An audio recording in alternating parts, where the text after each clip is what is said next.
You're live, Chair. Thank you. Good evening and welcome to this North West Area Planning meeting held today, the 6th of March 2024. My name's Councillor Maddie Thompson. I'm the chairman of this committee. Before we commence the business of the meeting, there are a few housekeeping issues to run through.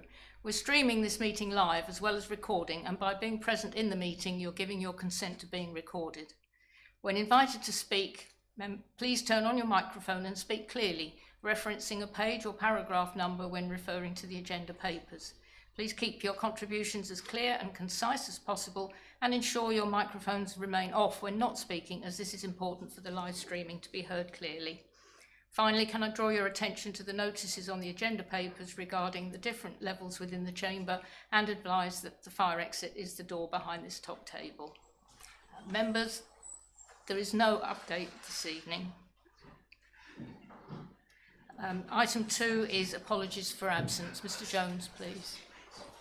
Good evening, Chair. Thank you. We have apologies for absence from Councillors Durham and Hughes. Thank you, Chair. Thank you. Item 3 is the minutes of the last meeting. It's recommended that the minutes of the meeting held on 7th of February, found on pages 7 to 10, are approved as a true and accurate record. May I take them as read, members? Okay. Agreed. You're beating me to it, members. I so propose. Could I please have a seconder? All right, that's Councillor Morgan, seconded. Thank you, Councillor Morgan.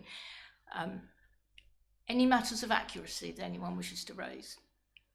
Okay, so can we agree those by assent, which I think we already did, but let's nod anyway. Thank you, agreed.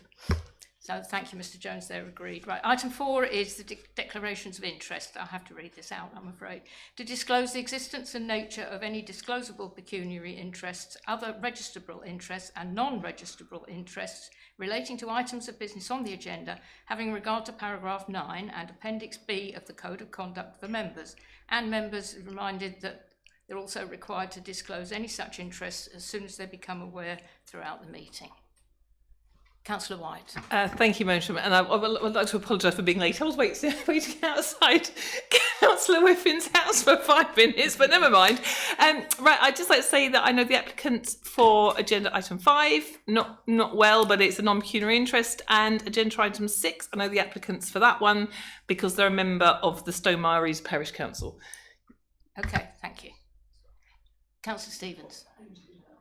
Thank you, Chair. Yes, I've got a non-registrable interest in item 7 on the agenda, and I'll leave the room for that one. Thank you. Item 6, I am a member of the Parish Council also. Oh, right, okay, thank you, Councillor Whiffen, thank you. Okay, moving on to the actual business of the meeting. So we have item 5. This is land between either Thiseldome or This'll Do Me, depending on your particular taste, and Buller Lodge, Buller Road North, Fambridge. So we have Mr. Johnson to present, and we have no public participation on this one, so we'll go into the debate after that. So Mr. Johnson, please. Thank you, Chair.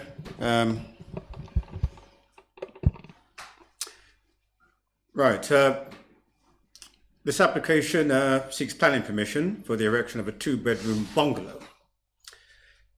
So, we've got the site plan there.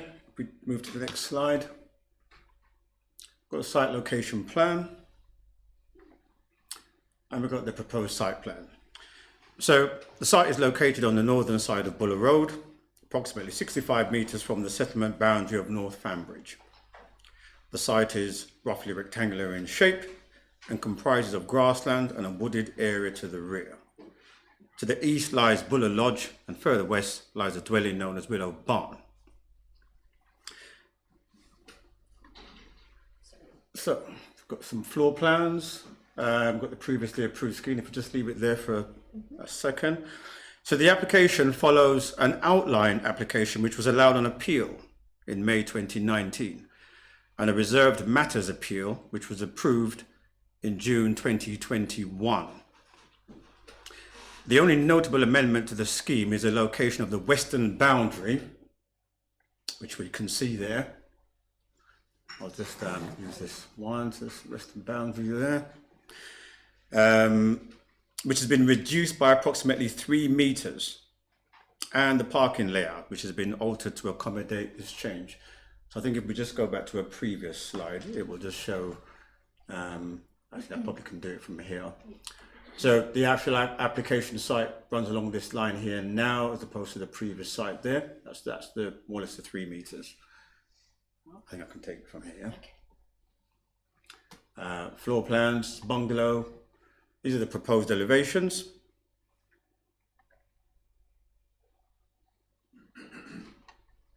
And here's some photographs of the site.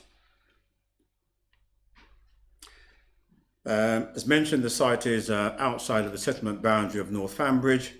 However, the planning history is a material consideration. The principle of development has previously been found to be acceptable by an inspector, and an outline application, as mentioned before, allowed an appeal for a dwelling identical to what we can see on this presentation here. And subsequent reserved matters approved. So to all intents and purposes, the developer could have carried out the development already. We understand that due to circumstance at the time, permission was granted in 2021, as I'm sure we all know, that was during COVID. It was obviously difficult for many developments to start at the time, hence the subsequent application and the lapse in the previous approval. No technical or neighbour objections have been received, and with the subject of conditions, all ecological mitigation measures can be secured. It's therefore recommended that planning permission is granted. Thank you, Chairman. Thank you.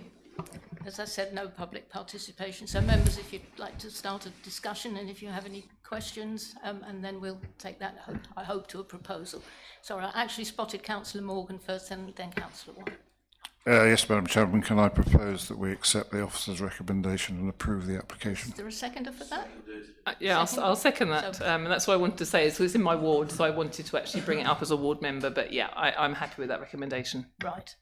Mr Jones, we have a proposal to accept the recommendation from Councillor Morgan, seconded actually by Councillor Siddle, who was slightly quicker. Those in favour?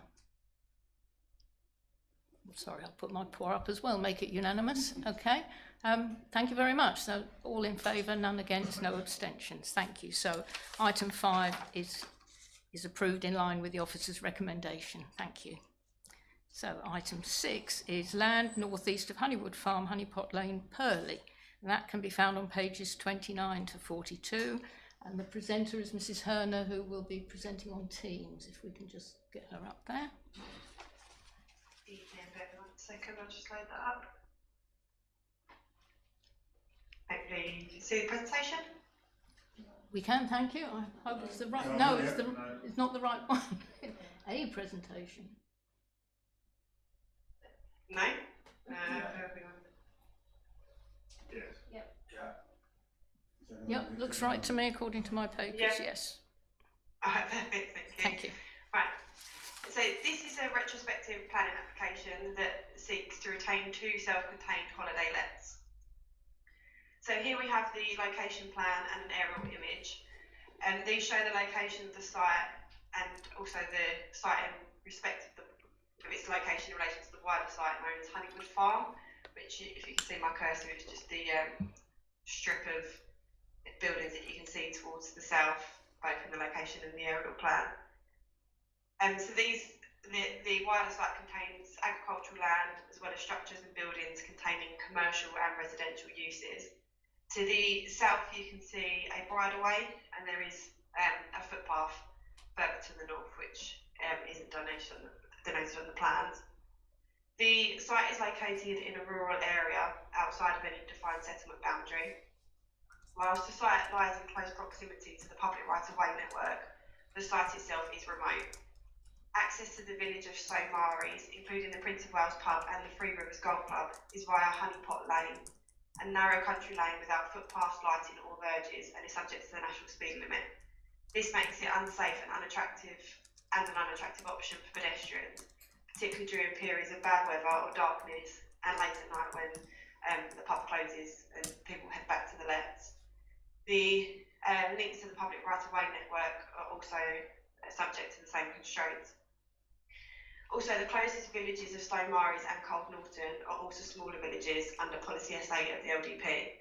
And given the distances to nearby larger villages, which are set out in paragraph 5.1.17 of the officer's report, it's unlikely that the holiday goers will cycle or walk to these villages and towns, and instead will rely on the use of a private car for travelling to the site and other destinations within the district during their stay.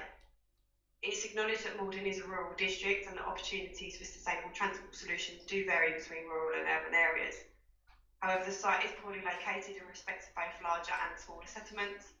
The site is disconnected from any of the limited services and facilities provided within the closest settlement of Stonemarys, and therefore the occupiers of the holiday lets would have a heavy reliance on private modes of transport. This, I think, can be seen from the aerial imagery. So here we have the site plan. This shows the position of the holiday lets in relation to the wider site. So you can just see in the wider location plan there, up towards the northern part of the site. As set out in paragraph 5.1.7 of the officer report, there is nothing before the council to suggest that there is any link to the existing uses on the site other than the use being sited on the same holding. The units are located at a significant distance from the other uses, which is likely to be for the purpose of keeping incompatible uses separate from one another, demonstrating a lack of direct and ancillary link to the existing use. In terms of need, as discussed in paragraphs 5.1.11 to 5.1.14 of the officer's report, the occupancy rates given in the supporting information are well below the site operating at full capacity and do not provide sufficient evidence of a need for the type of accommodation.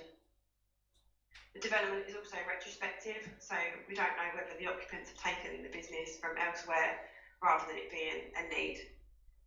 Therefore, the matter of need has not been demonstrated, and this is in accordance with a view taken by an inspector in an appeal decision received in February 2023, which relates to Limes View, Burnham Road in Ulting. So here you can see the floor plans. So we have sort of studio-style apartments with a separate toilet and shower room. And the elevations and roof plans, as set out in the report, the building is modestly sized and the materials are appropriate for the countryside location.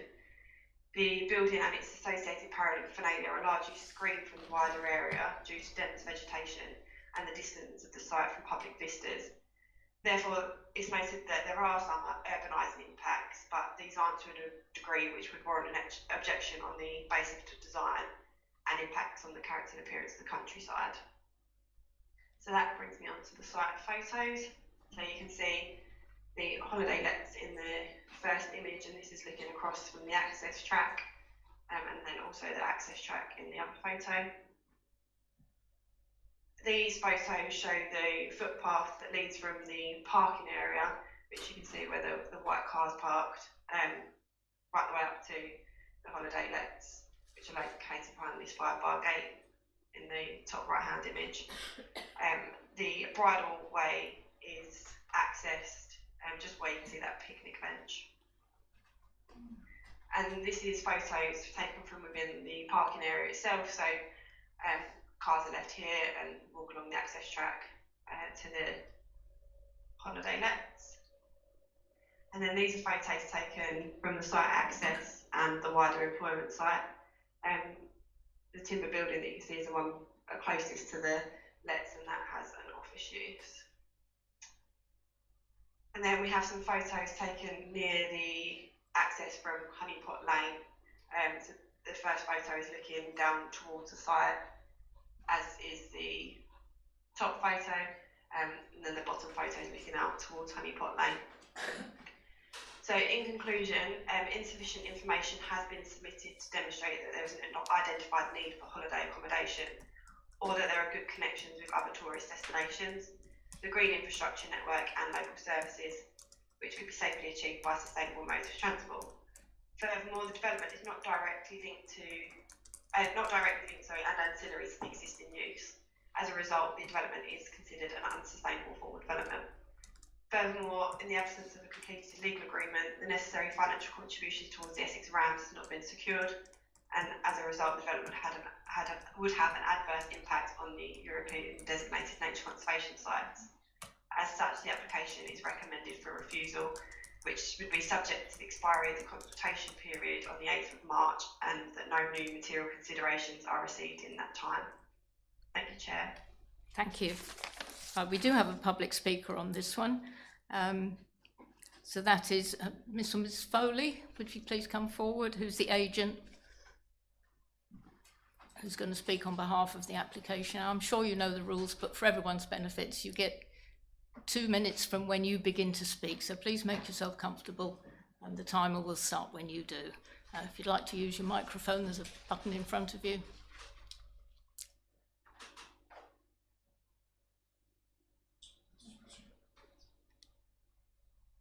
Thank you.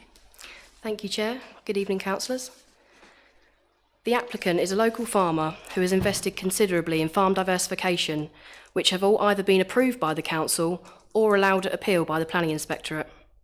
Mr. Brown has provided 2 attractive, sympathetically designed holiday units, which he constructed by hand during lockdown using local materials. Since opening, the success has been astounding, with bookings all year round. There is already a minimum of 40 overnight stays booked for the next 3 months, whilst the applicant has already hosted 53 overnight stays in the first part of this year. There are no objections from local residents, the parish council, the highways authority, the tree consultant, the ecologist, nor the environmental health officer. This is a low-key use in a rural area of a scale and design you would expect to find in the countryside.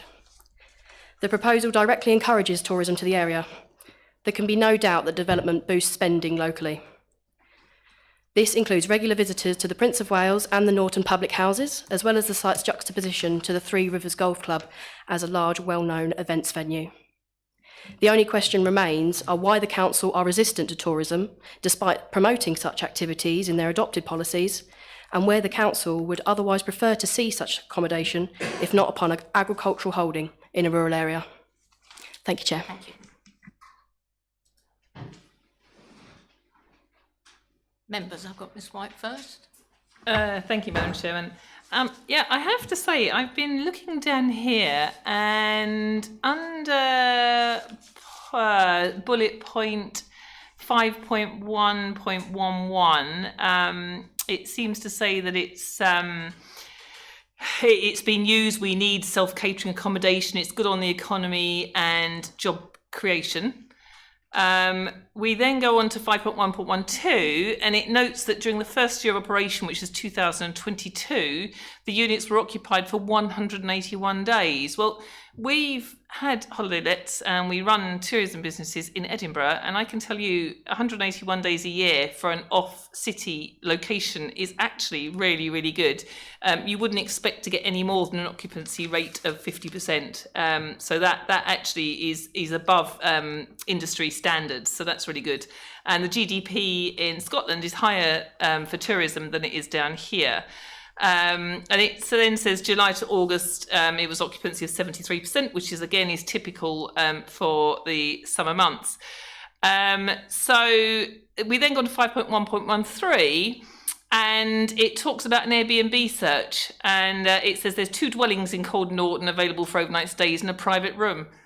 But we need to be promoting quality accommodation, and me personally, I wouldn't want to stay in a room in somebody else's home. I'd want to have my own place to stay. And that's what we found in Scotland. And I go on about it every time when it comes to them. Fits. We want to encourage the free independent travellers because they're the ones who'll go into the town centres. They spend money in the town centres. They spend money all over the place. So that's what we need to encourage. So then we move on to policies. So we've got policy E5, which is tourism. And it says we need to show there's an identified need for the provision. There is. And it says that there are good connections with other tourist destinations and the green infrastructure network. Well, I know that you come out of that location and you go straight on the bridle path and footpath that joins with Honeypot Lane, and that goes all the way past the Prince of Wales pub. You can then pick up 2 or 3 other routes that go as far as Woodham Ferrers, go across to Crow's Lane, which then goes on almost sort of Bicknaker. It's got a hugely connective network of green infrastructure. And for me, this is another one like Chigborough Lakes, we're actually penalising people who want to encourage tourism.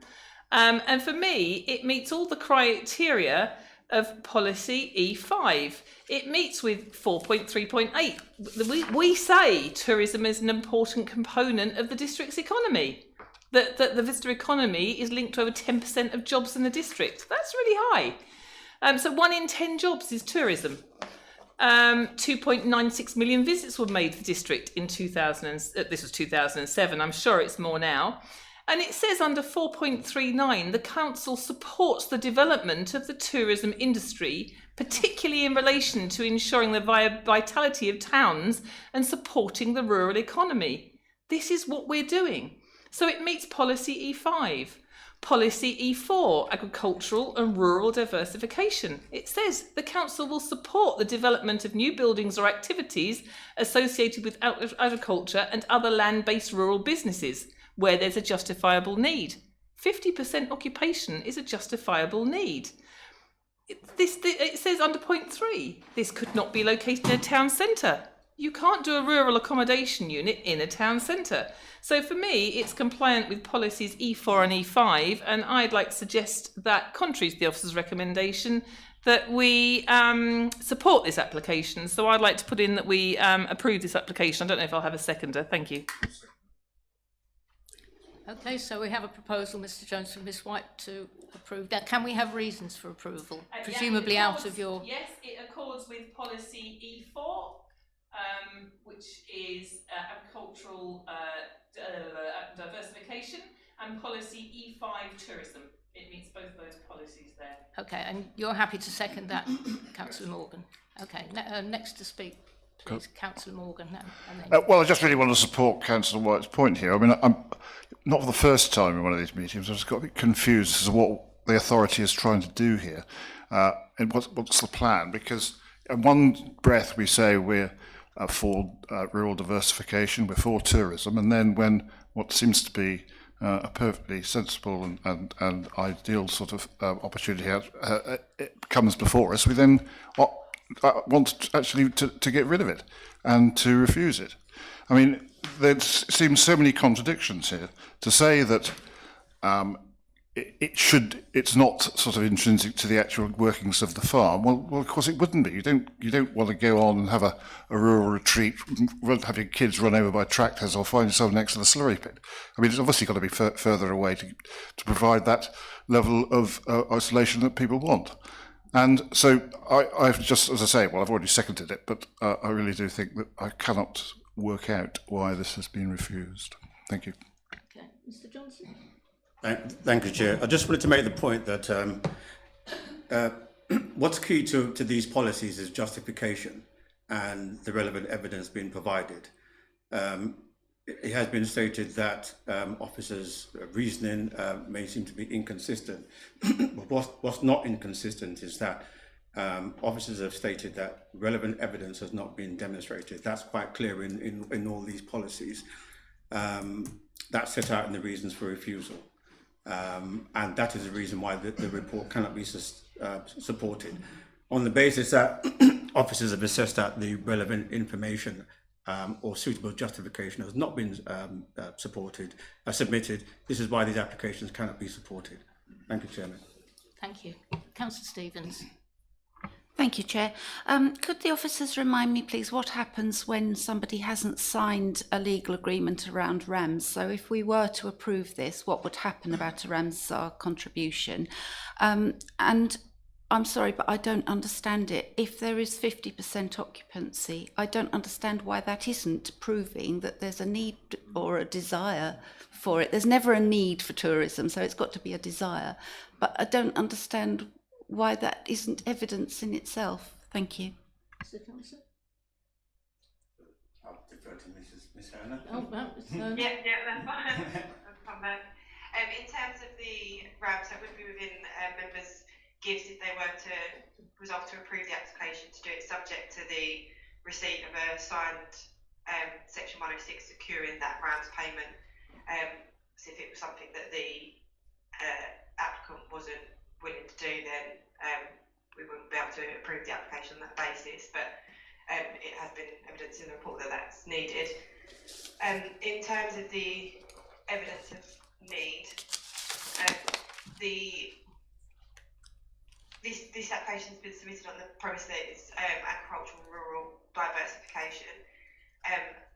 That as part of those policies, it is evident, it states in there that the need is required to be justified, and part of that is because within these locations, we wouldn't normally expect to see development such as this. Also, what we don't want to do is, as I've said, is take from the existing settlements where we have other tourism and take away from that. So there needs to be a need so that we're not impacting on other businesses within the district. This is considered an unsustainable location, and the district is a rural district, so there isn't anything to say that there isn't more suitable sites within the settlement boundaries, but still within fairly semi-rural locations that would still achieve sort of a rural type holiday that could be offered without the sustainability issues. I hope that answers the question. If Michael has anything to add. Thank you. Not at this point. Thank you. Councillor Stevens.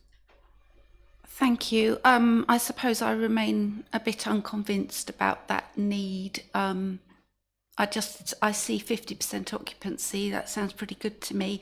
I'm not sure that we are here to say that, oh, we won't allow another business because it might put other people out of business. To me, that feels like market forces.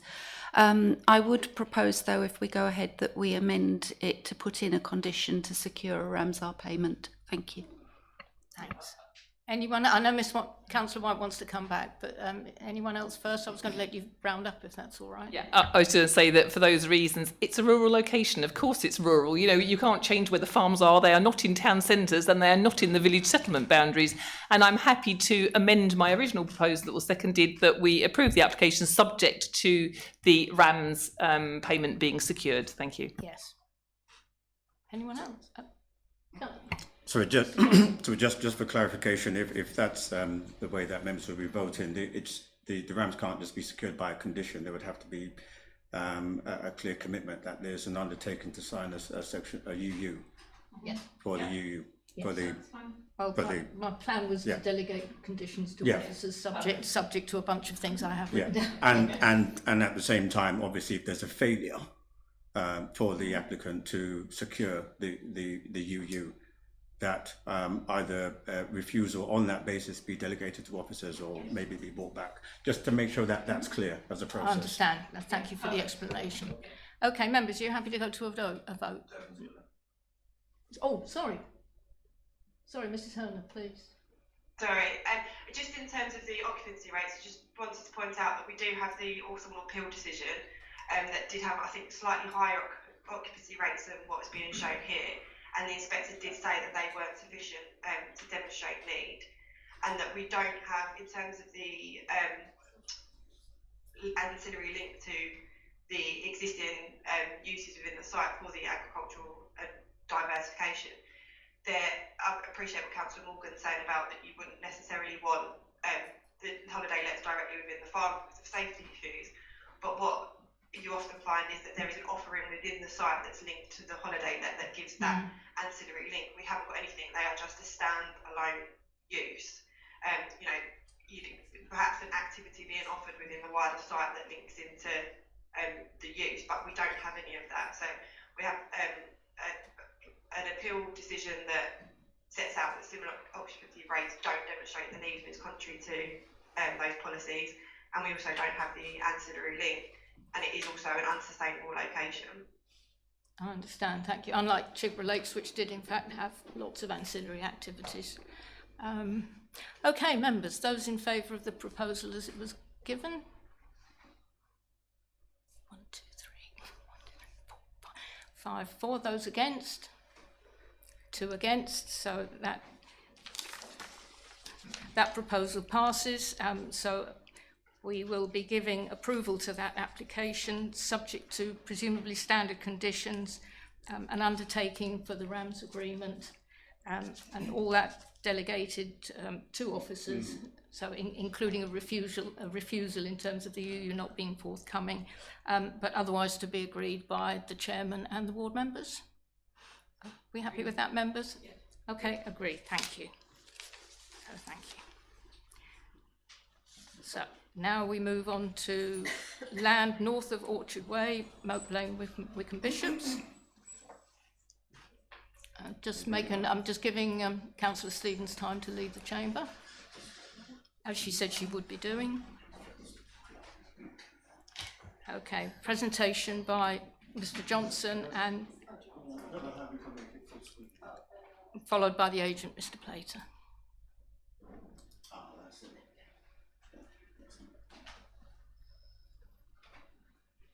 Okay, Mr. Johnson, when you're ready. Thank you. Thank you, Chairman. Proposal for the construction of one dwelling, associated landscaping and access.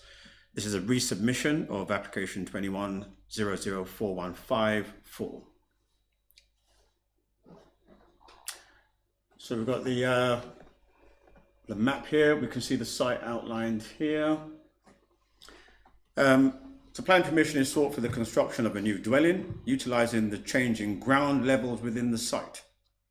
When viewed from Mope Lane, the dwelling would appear to be single storey due to the changing ground levels, with a lower level built into the slope. The application, as mentioned before, is an exact resubmission of 21-00415, which was approved at committee on the 15th of July 2021. So again, this location plan, block plan showing contours. Clearly we can't identify the numbers there, but there are steep level changes within the site. Right, proposed block plan. Here we have the site set well back from the main road. It's sort of in two parts here. You can see that bit here and that there. So pond, various things.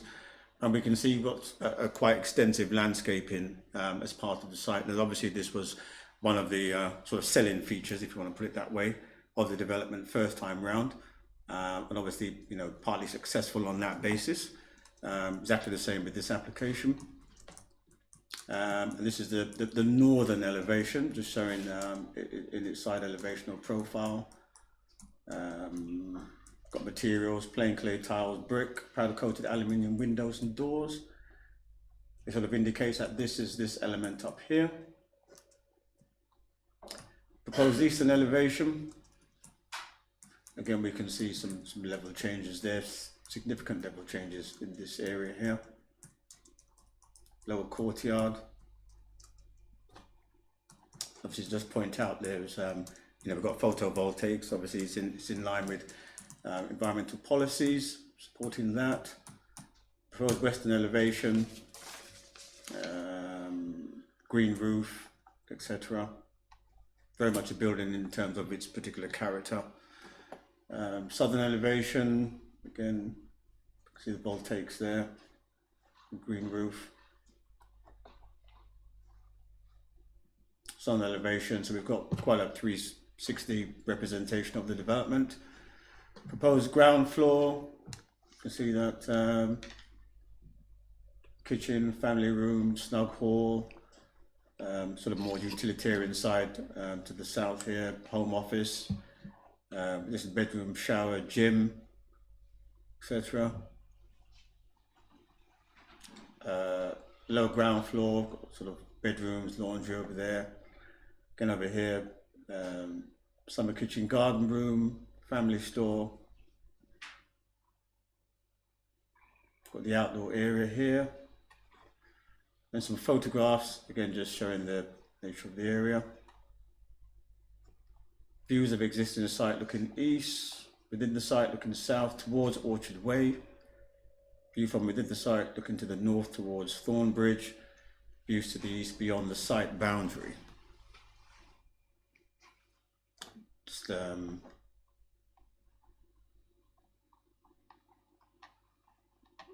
we go back to this plan here.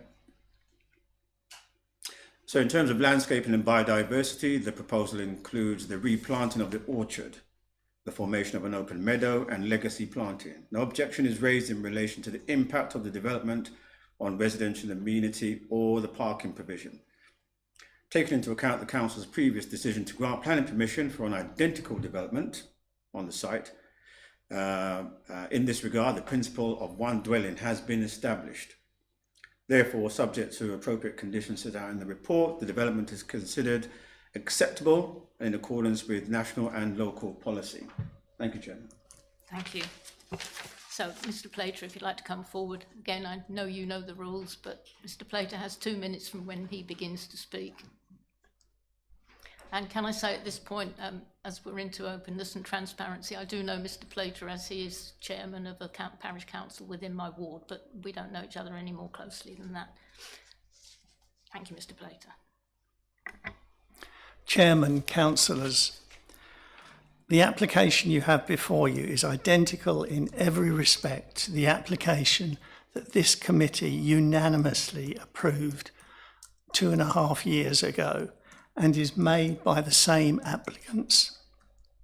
The application is to renew these proposals for another 3 years. It is for one house with a significant enhanced diversity habitat. Due to the impacts of the COVID pandemic, the applicants were not able to bring forward the permission as quickly as they had previously planned. The design approach and aims are set out on the first application, and no changes have been made in this application. The planning officer in her report has confirmed that the principles of the provision of one dwelling house in this location has been established by the existing permission, and the process presented today are considered on balance acceptable and within accordance with the aims of the National Planning Policy Framework, the NPPF, the Maldon Local Development Plan, the LDP, and Wickham Bishop's Neighbourhood Plan, the WBNP. Given the above, we would be pleased if you would support this application in line with your officer's recommendation. Thank you. Thank you. Right, members, unusually I'm going to propose the recommendation from the chair, and thank you. Councillor White has kindly seconded that. Councillor Morgan. Yes, thank you, Chair. It's really more of a question, actually, as to why we're doing it. If this is a repeat of a planning application that's already been made, and there seem to be no particular changes to it, then why has it come back before the committee? I mean, it's just more, I just don't understand that. I'm not trying to make a comment about it. I just would be interested to know the reason. I understand the question. It's because I'm afraid it's constitutional, because this was determined by committee last time. It's coming back. It has to be determined again by committee, not delegated. Perhaps that's something in the constitution we need to look at, but that's the reason. It's constitutional. It's not a planning issue at all. Councillor White. So that's very interesting you say that, because we've done some here at committee and they've not come back on the same site for other applications that were tied up with the first one. So they should have come back here, shouldn't they, if they were part of the original application? I think there are a few exceptions, but this just happens not to be one of them. I think I'll go away and look into that, actually. Yeah, because it does seem a bit silly. Yeah, because there's some that should have come here that I think should have come here that didn't. So I'm a bit confused. Oh, well, if you let me know which ones they are, I'll look into those as well. So members, any other comment? So can we take the officers? Oh, sorry, Councillor Morley, were you going to say something? Oh, you looked expectant somehow. Just agreeing. Right. Oh, well, we like that. So members, officers' recommendation proposed by me from the chair, seconded by Councillor White. Those in favour? Anyone against? Abstention, Councillor Morgan? Okay, have you got that all right, Mr. Jones? Yes, I have, Chair. Mr. Jones? Okay, thank you. Sorry, I didn't count. Councillor Siddle is kindly going to collect Councillor Stevens. So we'll give her a moment. The next item is our last planning application. It's actually a TPO at the Church of All Saints, Ulting.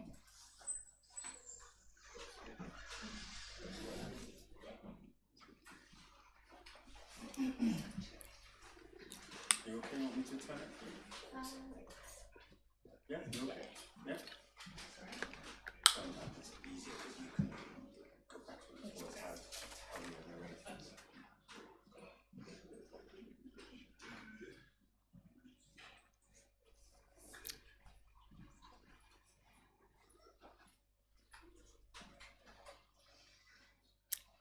Thank you. As I say, we're moving on to item 6, the TPO, presentation by Ms Mumford. Thank you, Chair. This report seeks confirmation of a tree preservation order for an ash tree located to the northern front boundary of the Church of All Saints in Ulting. You can see the location plan here, and the TPO tree is marked T1. Here is the location from Google Maps. We have views of the public footpath that goes down to the Church of All Saints, and you have church cottages to the left. This is views of the TPO tree from the entrance of the church car park, and the tree is labelled here. Again, another view of the TPO tree showing the River Chelmer behind the application sites. And here we have further close-up views of the tree. So to the left we have a view of the tree showing the taper of the stem, which indicates reaction wood being laid down around the basal decay. We have a picture here showing the ram's horns at the edges of the decay cavity.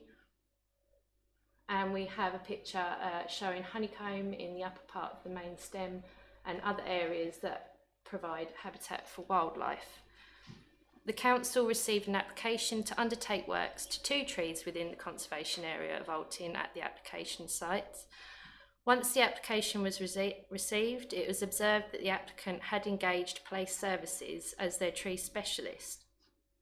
In the interests of transparency and to avoid conflict of interest, the council sought the services of a third-party tree consultant to provide the required specialist knowledge and its consultation response for the assessment. The works proposed were to reduce one ash tree marked T13 in the application by 3 metres including deadwood and 1 metre on length over the churchyard, and to fell another ash tree marked T12 in the application. The officer report is attached as appendix for members' reference, and the works to T13 were subsequently approved. T12 was refused due to a number of factors, including the prominent location of the tree adjacent to the car park and public right-of-way, and therefore its amenity value.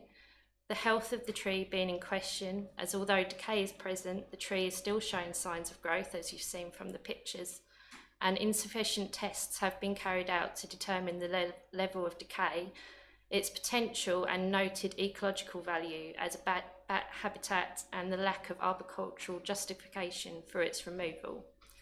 Its removal would impact the conservation area and potentially disturb a protected species.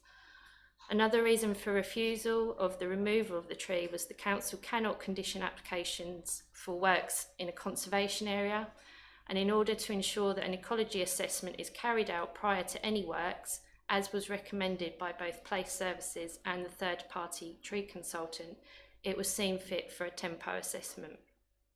The tempo assessment was carried out, and the tree scored 16 out of 25, warranting a tree preservation order. The tree preservation order was then served on the 7th of December. 2 unresolved letters of objection have been received in relation to the TPO, stating the following: the basal decay is significant with no treatment or cure. There are indications of decay higher up the stem. The tree's retention places a financial and legal burden on the owner. The recommendation to reduce the tree in the third-party tree report for the council negates the potential wildlife habitat, and that the tree has ash dieback. These concerns have been addressed in the committee report before you. The question of whether or not to confirm the TPO has been brought before members. However, it is the officer's recommendation based on the amenity value, the health of the tree, the noted potential for habitats of protected species, and the lack of arboricultural justification for the works that the TPO should be confirmed. Thank you, Chairman. Thank you. We have no public participation, as that doesn't happen for TPOs. So Ms White was quickest, and then Councillor Morgan. Thank you, Madam Chair. I'm really actually concerned by this because I'm not convinced that tree's sound. And I propose that this is deferred for a month so we can get some in-depth reports on tempo, because that growth round the base of that tree is a tree that's really, really stressed. That's not a healthy tree. And for me, before we confirm this TPO, I'd like to make sure that this tree's even safe, because if it's in a church, it's a public area. And I mean, I love ash trees. They're in decline. Obviously, you've got the ash dieback. And I'm concerned that it's scored 16 with that decay, because they shouldn't score that highly on tempo with that level of decay. So for me, I don't know if I'll get a seconder. I think it should be deferred until we've had other reports done, because I'm not comfortable with that. That tree should not have that growth at the bottom or on the top. That's just a tree that's stressed, really, really stressed. Mr Johnson. No, I just wanted to question what further reports, because we've had reports from the arboricultural consultants. I mean, these are the consultant reports on which the council bases its judgment in terms of its ecological infrastructure. So I'm a bit quite surprised at that. Thank you, Chairman. But on the tempo system, it's really clear about the length and longevity of trees and the health of them. And it is in a conservation area, so they obviously couldn't do anything with it drastically quickly. And I'm really concerned that is there with that level of decay. So I'm not, if the tree is healthy enough, but I actually think that another assessment should be done, whether it's by the applicant or whether it's by us, because I'm really concerned about scoring 16 with that level of decay, because they should, what life did they give it? Because I think that's in its last throes of life. And so it's not that I'm necessarily anti the TPO, but I'm really uncomfortable with the level of stress and decay that I can see from the photos. That's not in real life. Mr Johnson. Yeah, well, but I find this a very difficult position, because we've had the actual consultants who carry out the tempo assessments, who carry out the actual assessments. I mean, 5.5, 5.51 does talk about the following the third party consultant assessment. The decay is identified. That's actually quite clear. But then it further then says at the bullet point, Ram's new horn wood can be seen forming at the edges of this cavity, indicating the tree is laying down reaction woods. I mean, this clearly shows that there is a struggle, if you want to put it that way, for life taking place, of which is undetermined.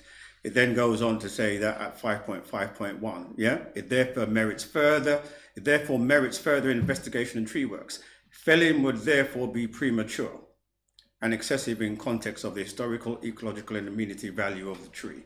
So this is the purpose for the TPO being in place, to provide the necessary protection, so that if any further assessment takes place and it is found that it needs to be felled, it can be felled, but then there can be a replacement tree put in place. Thank you, Chairman. Yeah, but that's the main point. If I may come back, there was a TPO that was served in this authority, and the authority was told that it would not stand up at appeal. So they used another tree officer that came, and I suspect it might be the same one, that gave the trees a very high score. So being fairly familiar with TPOs and tempo, I find it very hard to believe. And have we been given indication of the strength of this at appeal? Because they can be appealed. So I'm not comfortable with this at all. So it's not, I like ash trees, and it's not that I don't want to, but I'm just, a score of 16 should be for a tree that's very healthy, that's got a long life and no signs of decay.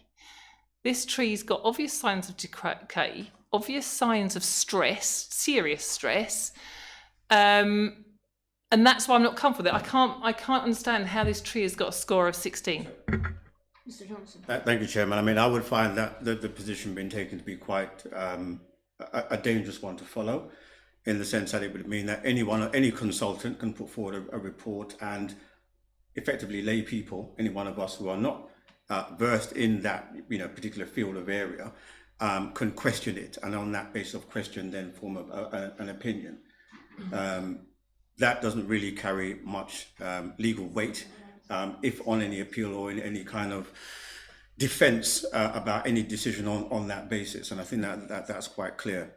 The whole purpose of this is stating that the position taken through the initial application is premature, and that by serving the TPO, it provides the basis for the necessary assessments to be carried out.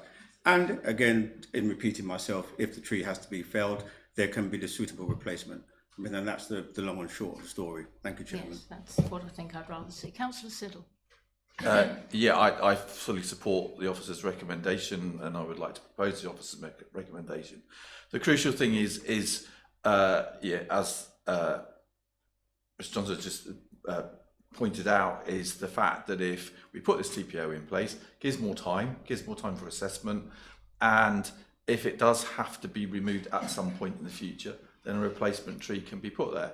Absolutely. I have got a TPO tree in my garden, a horse chestnut, and we moved in 22 years ago, had bleeding canker, we looked on the last legs, it's still going. So trees are strong, and trees can overcome these sorts of things, and therefore I think not putting the TPO on this particular tree would be premature, and we need to ensure that we protect these sorts of assets in a countryside, and especially in a conservation area. Okay, does that have a seconder? Councillor Stevens, you're seconding Councillor Siddle's proposal. Right, I've got Councillor Morley followed by Councillor Morgan. Yeah, just to follow on. Could you just turn your microphone off for a moment, Councillor Morgan? Thank you. Just to follow on what Councillor Siddle was saying, on our farm, we do have trees like that you think are near death, and next thing, they're absolutely blooming.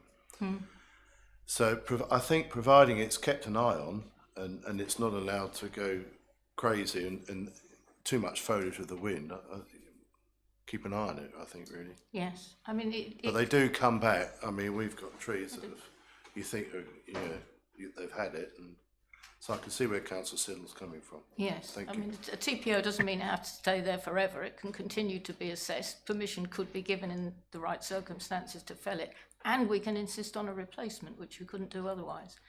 Councillor Morgan.